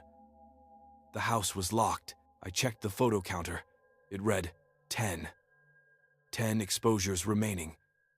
But there had been 3. And I'd used all 3. The camera had reloaded itself. Impossible. Polaroid cartridges don't refill. I picked up the camera. Through the viewfinder, I saw the room differently. The walls were breathing. Not metaphorically, literally expanding and contracting. I lowered the camera. The walls were still. Looked through the viewfinder again. Breathing walls. The camera was showing me something the naked eye couldn't see, or didn't see, or chose not to see. I took another photo. Aimed at the empty corner of the room. The image developed.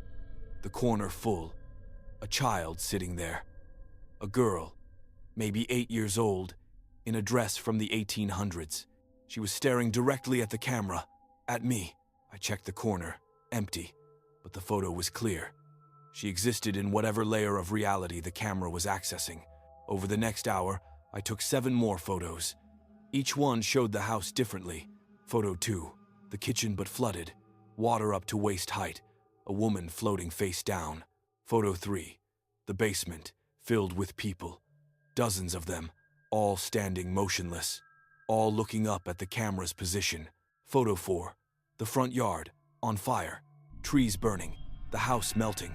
Photo 5, my own bedroom, occupied, someone sleeping in my bed, someone who wasn't me. I could see their face, an old man, eyes open, staring at the ceiling, dead. Photo 6, the bathroom mirror, showing my reflection. But my reflection was wrong.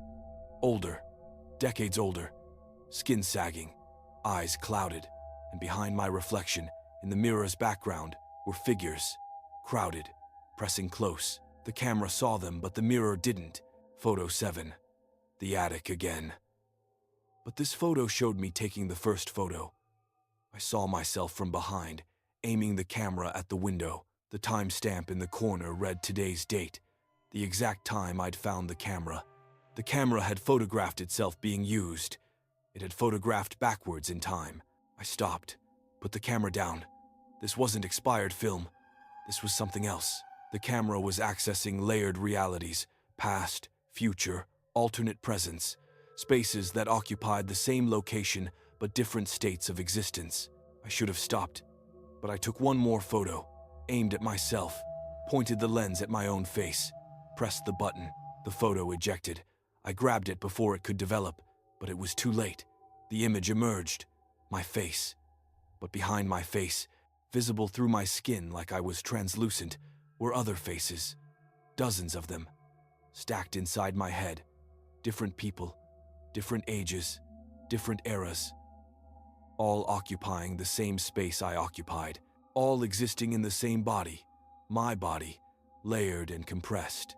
I dropped the photo, looked in the mirror, normal, just me. But the photo showed the truth. I wasn't alone in my body.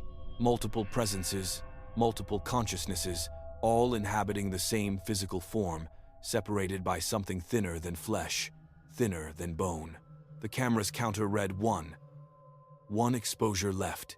I didn't want to use it, but the camera's trigger button pressed itself. The flash fired. The photo ejected.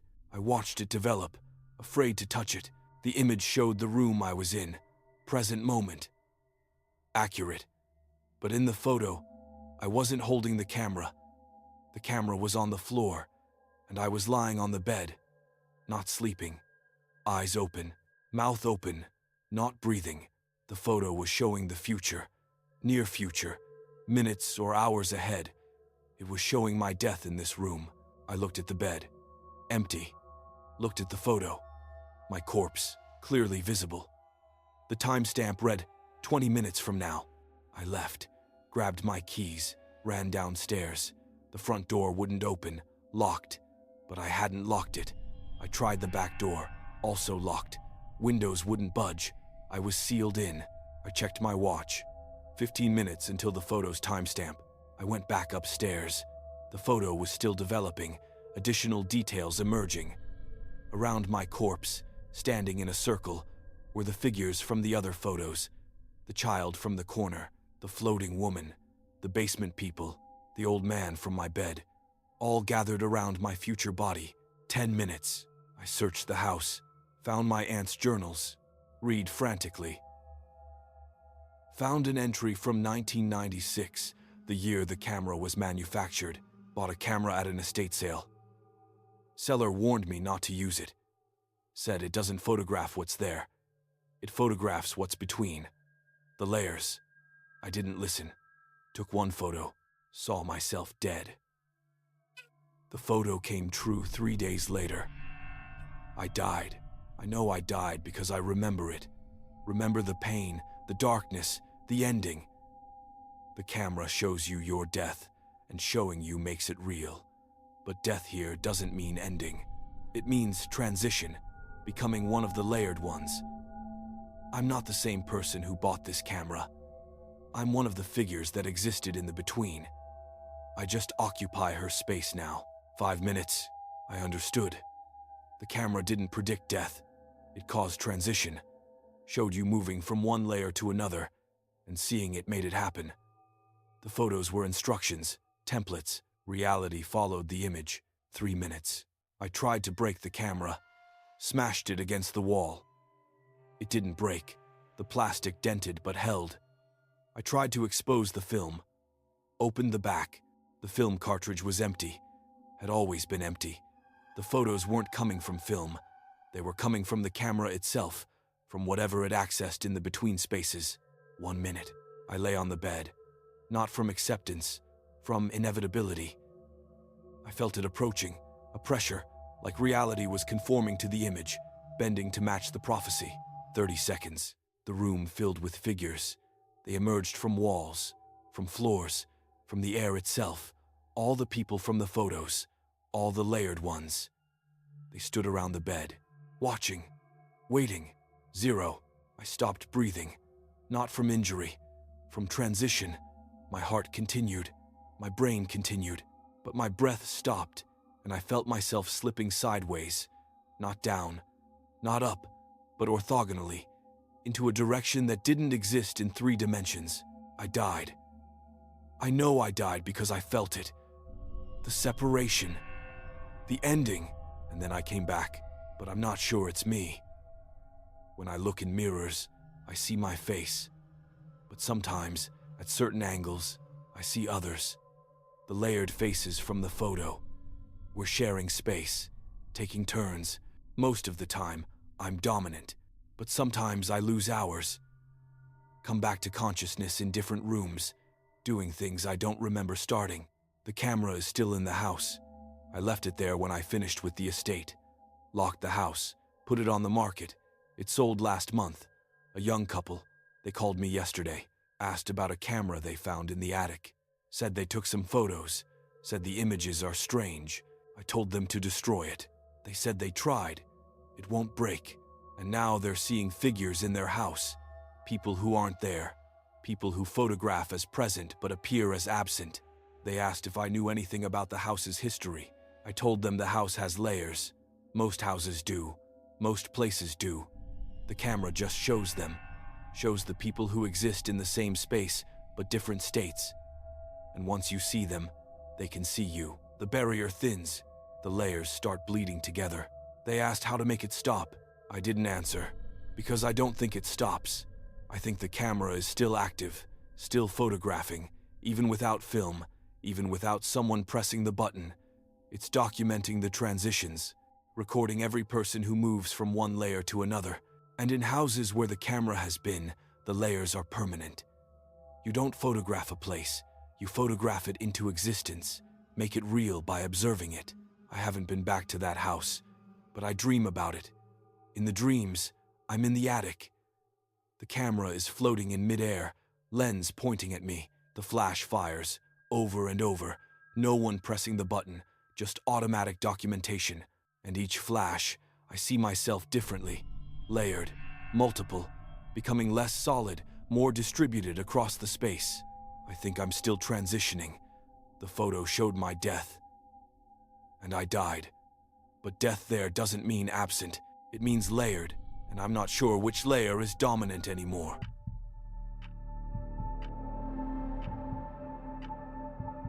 The well behind the house was sealed with concrete, poured flush with the ground, and marked with a yellow X in spray paint, 3 feet across, covering something 70 feet deep.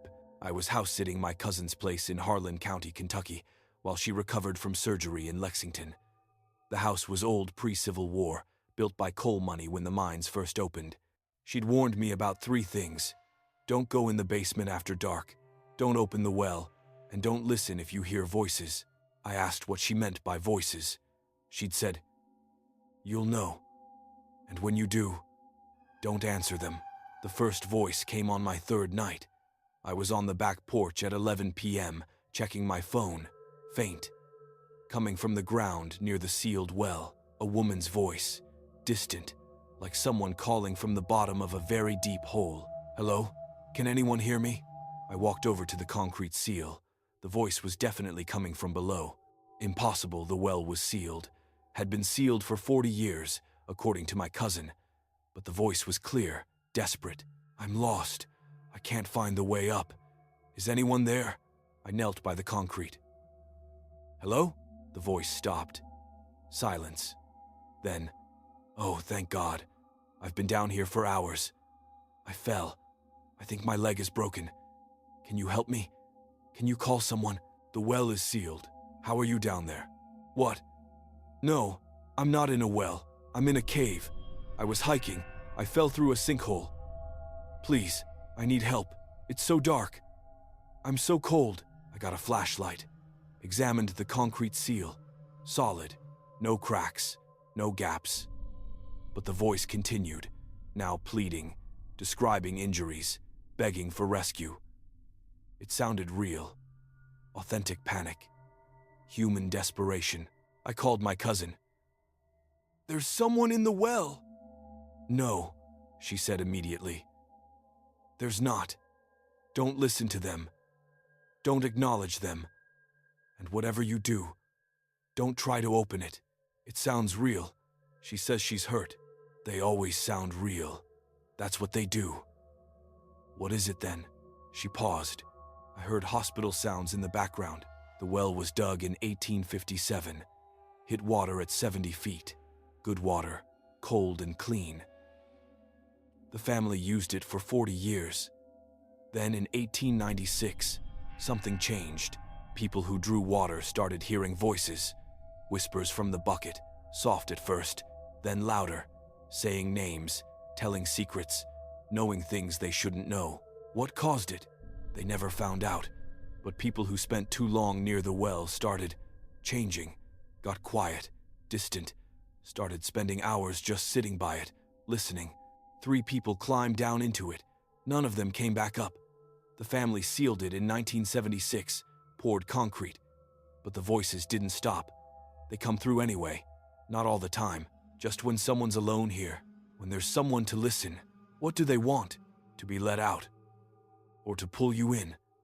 I don't think they distinguish between the two. I hung up. The voice from the well had changed. Now, it was a child, a little boy. Mommy, are you up there? I want to come home. It's cold down here. There are things in the dark. They're touching me. Please let me out. My chest tightened.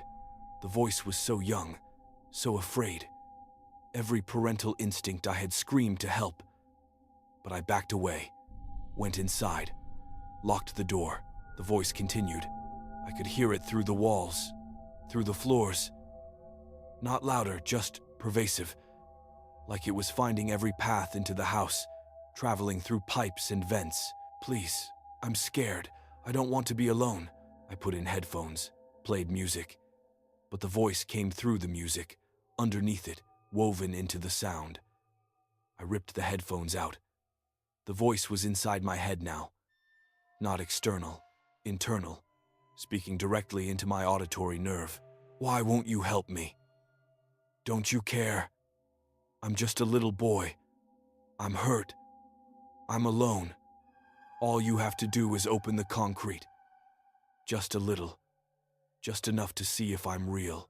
I lasted until 3 a.m. Then I went outside with a sledgehammer. I wasn't going to open it completely, just chip away enough to see. To verify there was nothing there. To prove it was a trick. The first swing cracked the concrete, and from the crack, air rushed out, cold, carrying the smell of deep earth and standing water.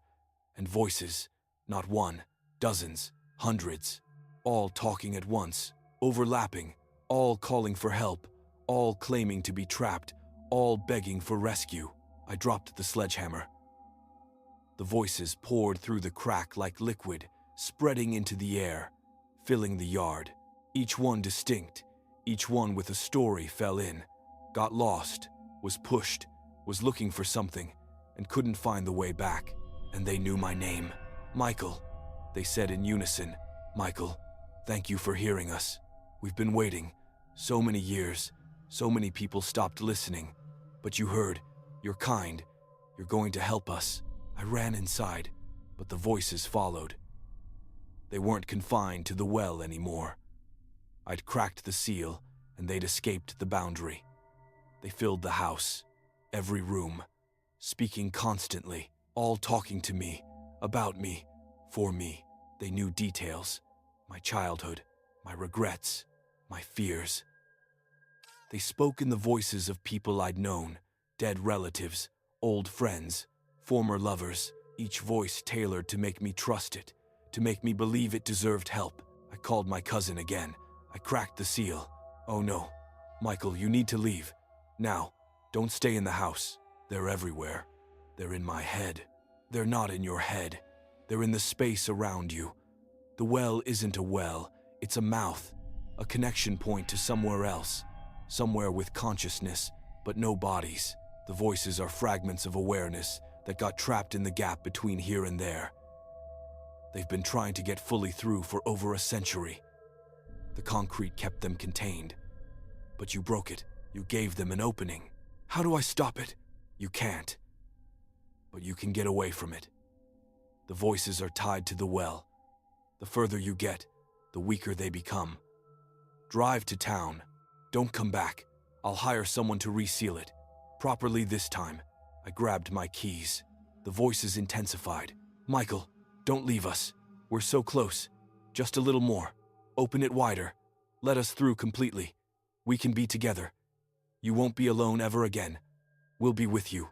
Always. Inside you. Part of you. I made it to my car. Started the engine. The voices screamed. Not words anymore, just noise. Fury and desperation. They wanted out. Wanted to anchor themselves to something physical. To someone. I drove. 2 miles down the road, the voices faded. 5 miles, they were gone. I could think clearly again. Breathe normally. I stayed in a motel in town.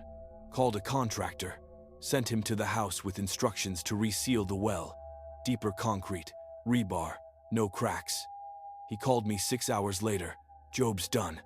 But I gotta tell you, while I was working, I heard things. Voices. Coming from under the concrete. Calling my name. Saying my daughter's name. How would they know my daughter's name? Did you answer them? No, but it was hard not to. They sounded so real. Send me the bill, and don't go back there. He agreed. My cousin sold the house 3 months later. Disclosed nothing about the well legally, she didn't have to. Sealed anomaly on the property. No active issues. A family from Ohio bought it. Parents and 2 kids. I should have warned them. Last week, I got a call from an unknown number. A woman's voice. Is this Michael? We found your number in some old records. We're living at address. There's a sealed well in the backyard. Our daughter says she hears voices from it at night. Do you know anything about the property's history? I asked if they'd touched the concrete. Not yet. But our daughter wants to. She says the voices are friendly. Say they're other children. That they want to play. I told her to move, immediately. Don't open it. Don't chip it. Don't even go near it. She laughed. Said I sounded paranoid. Said it's probably just pipes. Or animals in the foundation. Something normal. I hung up. 2 weeks later, I saw a news article.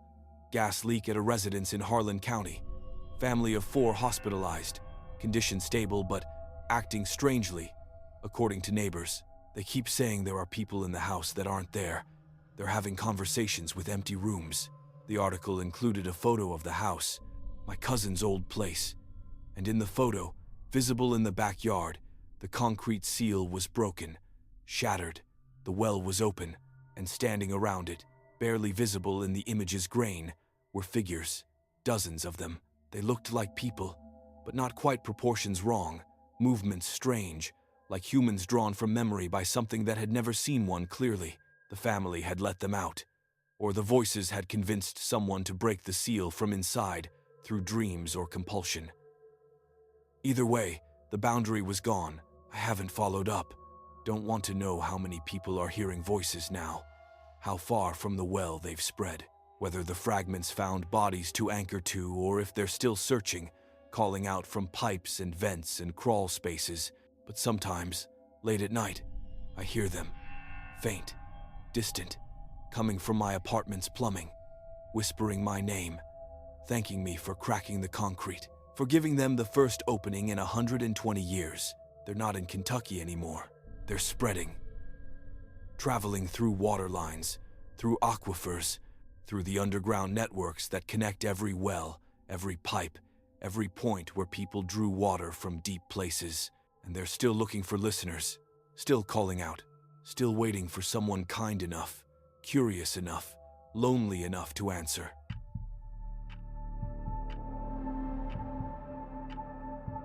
Something was living in the chimney. I heard it moving on my first night in the house, scratching, scraping, the sound of something large adjusting position in a confined space. I was staying at my grandfather's hunting cabin in Unicoi County, Tennessee, 2 weeks alone to finish a writing project. The cabin was off-grid, propane for cooking, wood stove for heat, no electricity, no neighbors for 8 miles. The chimney was fieldstone, built in the 1920s, wide enough to fit a grown man. The opening was covered with a metal screen to keep animals out. But something was inside, moving between the screen and the stovepipe connection. I shined a flashlight up, couldn't see anything, just darkness and the rough stone interior. I called down to it, "Hey, you need to leave." Silence. Then a voice. Not an animal sound, a voice, human words, but the tone was wrong, too flat, no inflection, like someone reading phonetically without understanding meaning. Can't leave, can't fit, opening too small. My skin went cold. What are you? Stuck. Been stuck. Don't remember how long. Time moves different in the narrow places. I backed away from the stove. How did you get in there? Came down, looking for warmth. Got wedged, too tight to climb up, too tight to fall down. Just here, between. I opened the stove door, looked up into the pipe. The flue was open, nothing visible, but I felt air move, breath. Something was breathing in the chimney, and I could feel it exhale through the stove opening. If you're stuck, how are you talking? How are you breathing? Breathing happens, talking happens. Stuck doesn't mean stopped, means compressed, folded. I take up less space than I did, fit into the cracks between stones. But I'm still here, all of me. I slammed the stove door shut, locked it, backed across the room. This wasn't an animal, wasn't a person. This was something else, something that had been in the chimney so long it had adapted, changed shape to fit the available space. The voice continued, muffled through the metal stove. Don't be afraid. I don't want to hurt anyone. Just want to be warm. It's so cold in the stone. So cold for so long. When you light the fire, I feel it. Please, light the fire. Let me feel warm again. I'm not lighting a fire with you in there. Please, I'll move aside. Won't block the smoke. Just need to feel the heat. Need to remember what warmth is. Been cold since... Don't remember. Year with the long winter. 19-something. 30s? 40s? Time blurs in the dark. I didn't light a fire. Slept in my sleeping bag, fully dressed, but the temperature dropped. February in the mountains, no heat. The cabin got down to 35 degrees inside. By dawn, I was shivering uncontrollably. I needed heat, needed the stove. I opened the stove door. If I light a fire, you'll move aside. You won't block the flue. Yes, promise. Just want to feel it. Please. I built a fire. Small, just enough to take the edge off. Lit it. The flames caught, grew, filled the firebox. Smoke rose up the pipe, drew properly. Nothing blocked it, but I heard the voice again, closer now. Oh yes, thank you. It's been so long, so cold. This is almost enough. Almost, not hot enough. Not really warm, just less cold. Need more. Need the heat to reach me. Can you add more wood? I added 2 more logs. The fire roared. The stove's surface glowed. Heat poured into the cabin. Better, the voice said, but still not enough. The stone absorbs it, drinks it. I only get what's left. That's as hot as it safely goes. Please, I'm so close. Can almost feel my fingers again. Almost remember what it's like to have fingers instead of just lengths, extensions. Please, just a little more. Against my better judgment, I added more wood, stoked it. The fire was too hot now. Dangerous. The stovepipe glowed red. Yes, the voice said. Yes. I can feel it. I'm starting to remember. Remember my shape. Before I compressed, before I folded into the gaps, I was a person, had a body, 3 dimensions, had a name, Thomas something.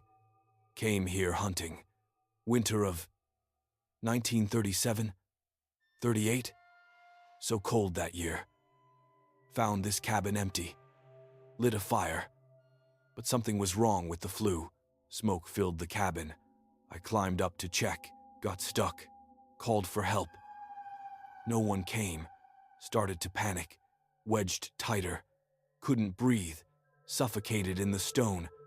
But didn't die. Just changed, became what fit, what could survive in the available space. You've been in there for 86 years, if that's how long it's been. Hard to tell, but yes, stuck, folded, compressed into the narrow spaces. Forgot what it was like to be shaped like a human. But the heat is reminding me. The stovepipe was glowing white now. Too hot, dangerous. I reached to close the damper, reduce airflow. No, the voice said, urgent, desperate. Don't. I'm so close. I can almost reform, can almost unfold. Just a little more heat. Please, let me become solid again. Let me have a shape again. You'll burn the cabin down. I won't. I'll control it. I can move the heat, direct it. Just let it get hot enough to remake me, to pull me out of the stone and back into form. The stove was ticking, metal expanding. Smoke smell. Something was wrong. The cabin was filling with heat, oppressive, suffocating. I ran outside. Cold air hit me like a slap. Behind me, through the window, I saw the stove glowing. And in the glow, something was moving, not inside the firebox, inside the stone chimney. A shape backlit by fire. Human-shaped but stretched, elongated, like a person seen through a funhouse mirror. The shape was pulling itself down toward the heat, reforming, using the energy to reverse whatever compression had kept it alive in the stone for 8 decades. I watched through the window as it emerged, not out of the chimney top, out of the stove itself. The fire had become a doorway, and it was using the heat as a medium, reconstituting itself from flame and ash and memory. A hand came out first, too long, fingers like branches, then an arm, then a head. The face was wrong, features spread too far apart, like the person had been stretched and hadn't fully snapped back. The eyes were where eyes should be, but the distance between them was twice normal. The mouth was vertical instead of horizontal, a long slit running from chin to nose.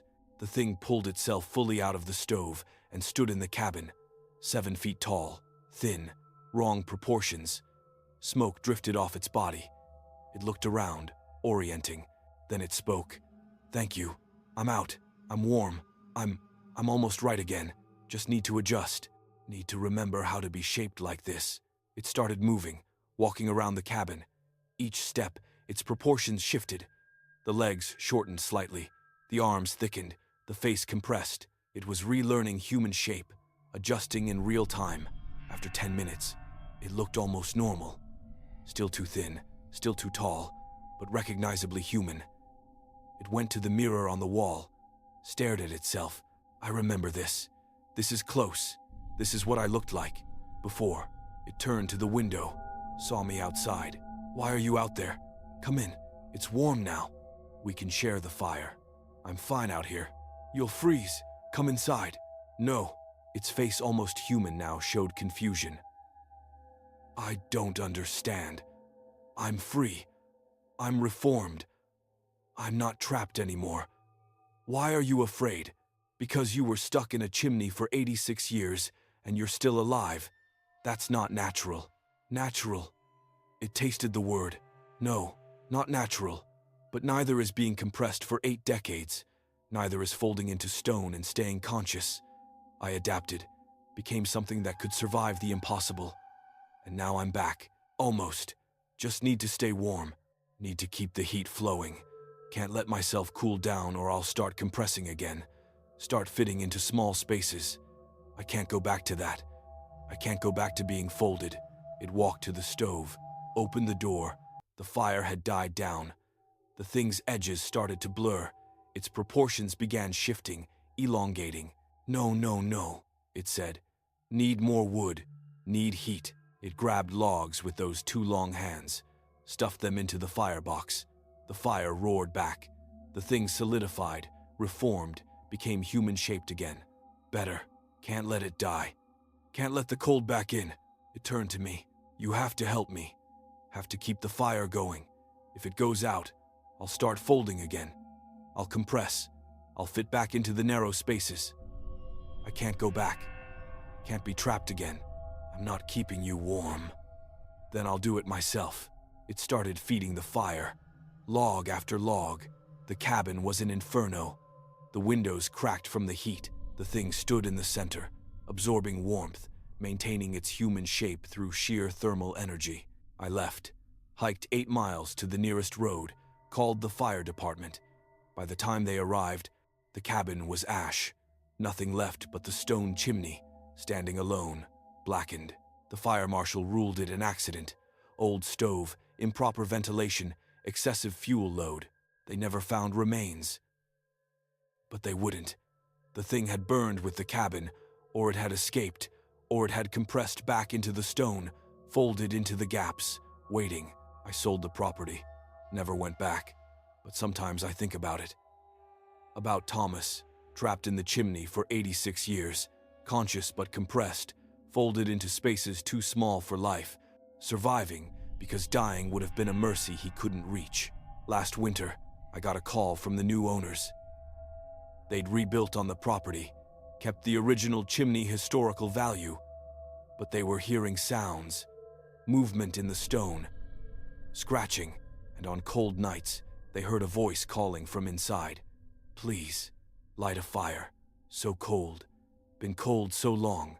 They asked if I knew anything about the property's history. I told them to demolish the chimney, break it down to rubble, Scatter the stones. They said that seemed excessive. Said they'd just seal the flue, stop up the openings. I told them that wouldn't help. The thing doesn't need openings. It exists in the gaps between stones, in the spaces too small to see. Sealing the flue just traps it more completely, makes it more desperate. They thanked me for my input and hung up. 3 months later, I saw their house on a real estate listing. For sale, price reduced, motivated sellers. The photos showed the chimney still standing, and in one photo, barely visible in the darkness of the firebox, I saw something. A hand, too long, fingers like branches, reaching out of the stone, still trapped, still compressed, still waiting for someone kind enough to light a fire and warm enough to set it free. And I wonder how many chimneys have them. How many narrow places in these old mountains hold things that got stuck, folded, compressed into impossible spaces, surviving for decades or centuries, forgotten, waiting for heat, for warmth, for someone to accidentally provide the energy they need to unfold and remember what it's like to be shaped like a living thing instead of a thing that lives in gaps too small for death.